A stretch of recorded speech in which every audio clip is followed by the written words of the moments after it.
O Senhor esteja convosco. Proclamação do Evangelho de Jesus Cristo segundo Lucas. Naquele tempo, um mestre da lei se levantou e, querendo pôr Jesus em dificuldade, perguntou: Mestre, que devo fazer para receber em herança a vida eterna? Jesus lhe disse: O que está escrito na lei? Como lês? Então ele respondeu: Amarás o Senhor teu Deus de todo o teu coração, com toda a tua alma, com toda a tua força e com toda a tua inteligência, e ao teu próximo como a ti mesmo. Jesus lhe disse: Tu respondeste corretamente, faze isso e viverás. Ele, porém, querendo justificar-se, disse a Jesus: E quem é o meu próximo? Jesus respondeu: Certo homem descia de Jerusalém para Jericó e caiu nas mãos dos assaltantes. Esses arrancaram-lhe tudo e espancaram-no e foram-se embora, deixando-o quase morto. Por acaso um sacerdote estava descendo por aquele caminho. Quando viu o homem, seguiu adiante pelo outro lado. O mesmo aconteceu com um levita. Chegou ao lugar, viu o homem e seguiu adiante para o outro lado. Mas um samaritano que estava viajando chegou perto dele, viu e sentiu compaixão. Aproximou-se dele e fez curativos, derramando óleo e vinho nas feridas. Depois, colocou o homem em seu próprio animal e levou-o a uma pensão onde cuidou dele. No dia seguinte, pegou 2 moedas de prata e entregou-as ao dono da pensão, recomendando: Tomai conta dele, quando eu voltar, vou pagar o que tiveres gasto a mais. E Jesus perguntou: Na tua opinião, qual dos 3 foi o próximo do homem que caiu nas mãos dos assaltantes? Ele respondeu: Aquele que usou de misericórdia para com ele. Então Jesus lhe disse: Vai e faz a mesma coisa. Palavra da salvação.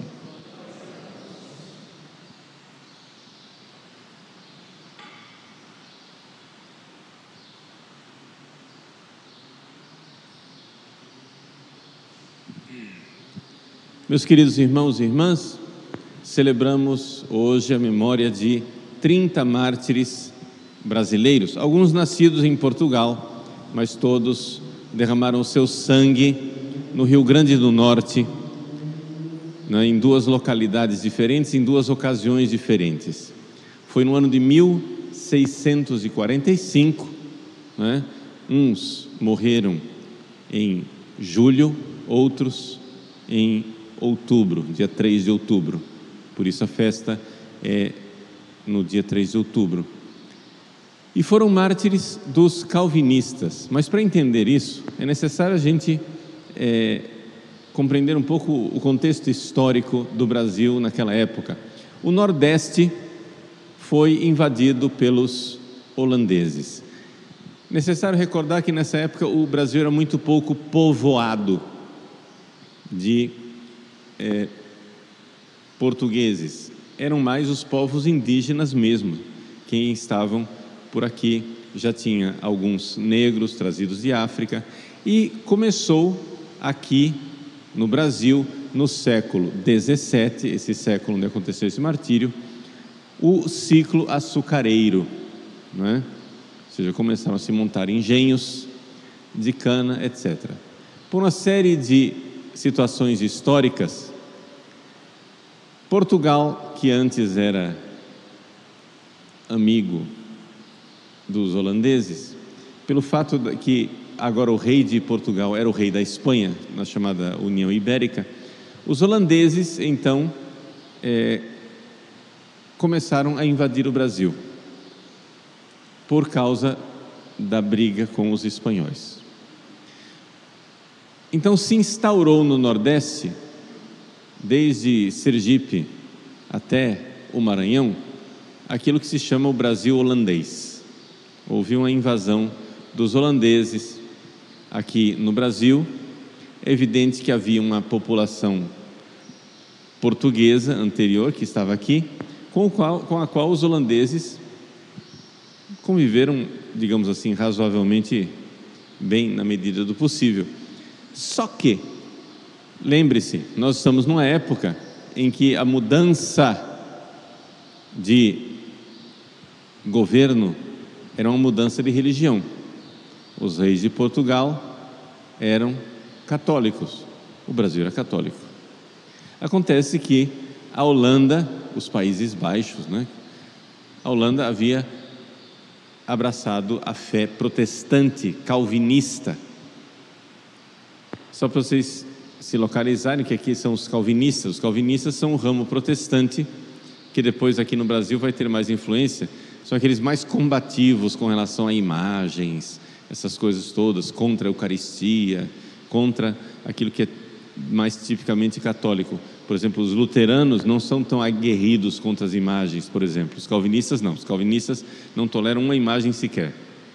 Bom, esses holandeses calvinistas, é evidente que se eles encontram aqui uma população católica de portugueses, conviveram pacificamente com esses católicos, porque ninguém ia começar agora uma guerra de religião, quando o mais importante era eles dominarem politicamente. Porém, se o governo era protestante, o ideal era implantar a religião protestante aos poucos. Então eles conseguiram levar dois índios potiguares, lá do Rio Grande do Norte, para a Holanda. E estes dois índios da nação potiguar foram formados no calvinismo. E esses dois índios, quando voltaram para cá, conseguiram transformar toda a tribo, toda a nação potiguar em uma nação calvinista. Eram praticamente 4.000 índios protestantes, calvinistas. Então, enquanto, por exemplo, no centro do governo holandês, lá no Recife, se convivia diplomaticamente, mais ou menos, Vocês entendem que naquela época a tolerância religiosa não era o forte, mas se convivia mais ou menos com católicos e protestantes. No Rio Grande do Norte, porque agora tinha toda uma população indígena que era calvinista, eles começaram então, no seu fanatismo, a querer realmente implantar a religião calvinista a partir dali.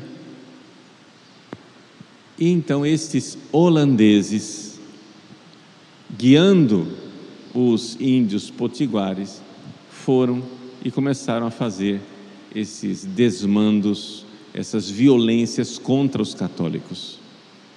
Em julho de 1645, então, eles foram até a igreja onde estava o padre André de Soveral. O padre André de Soveral era brasileiro, nascido em São Vicente, tinha pertencido à Companhia de Jesus, depois tornou-se padre diocesano. O padre André de Soveral estava lá celebrando missa, e o povo veio para a missa no dominical, e eles então conseguiram fazer com que o povo fosse fechado dentro da igreja e começaram um massacre.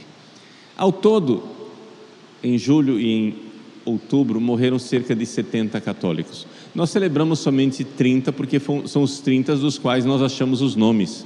Os outros estão lá no céu e são santos também, mas nós não conhecemos os nomes, então são muito mais de 30, O fato, porém, é que quando o padre André de Soveral recebeu aqueles índios, havia índios que eram potiguar, havia índios tapuias, e ele então, falando para os tapuias, convenceu que eles deveriam respeitar a missa, que eles não estavam fazendo nada demais, que parassem com aquilo, que respeitassem as imagens sagradas, porque aquilo era santo, que respeitassem o santo sacrifício da missa, porque aquilo era santo. E os tapuias se detiveram. Mas os potiguares, que eram calvinistas, reagiram dizendo que tudo aquilo era engano dos padres, que os padres estavam enganando o povo com aqueles ídolos das imagens, e que a missa era um ritual sacrílego, que queria crucificar Jesus outra vez, etc, etc. e mataram a todos. Depois, em outubro, se repetiu a cena, só que agora numa outra localidade, não mais em Cunhaú, mas em Uruaçu. E o padre era o padre Ambrósio Francisco Ferro. Tinha um sacristão, Mateus Moreira, um leigo, que foi proclamado como padroeiro dos ministros da comunhão, porque era um leigo que morreu gritando: louvado seja o Santíssimo Sacramento. Os protestantes, os índios protestantes, quiseram fazer com que ele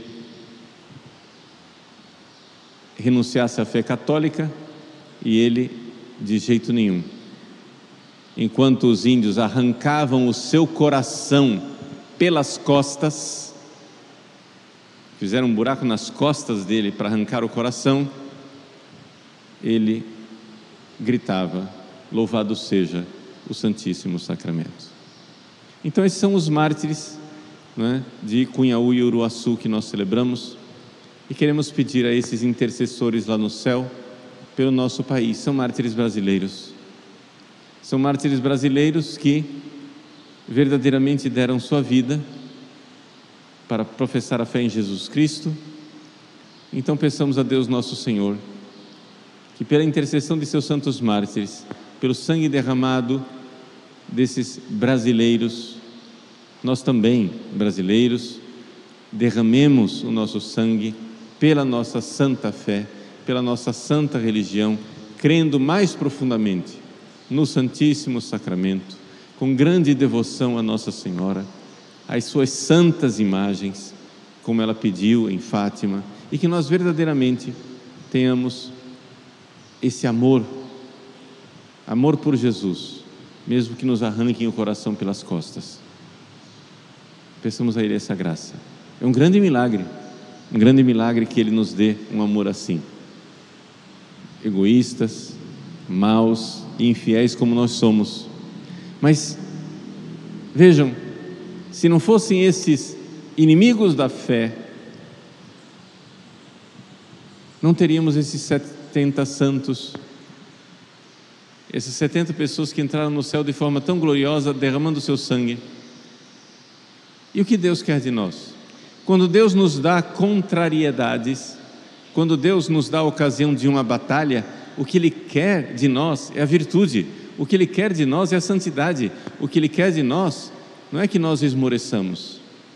Se aqueles mártires de Cunhaú e Uruaçu tivessem dito: nós somos minoria, os tapuias são 4.000 índios calvinistas, vamos desistir, vamos nos juntar a eles, vamos ficar calvinistas também nós, o que teria sido deles? Não estariam no céu gloriosos como estão agora, se recebendo o nosso culto e intercedendo por nós, que é o mais importante, nós que necessitamos tanto.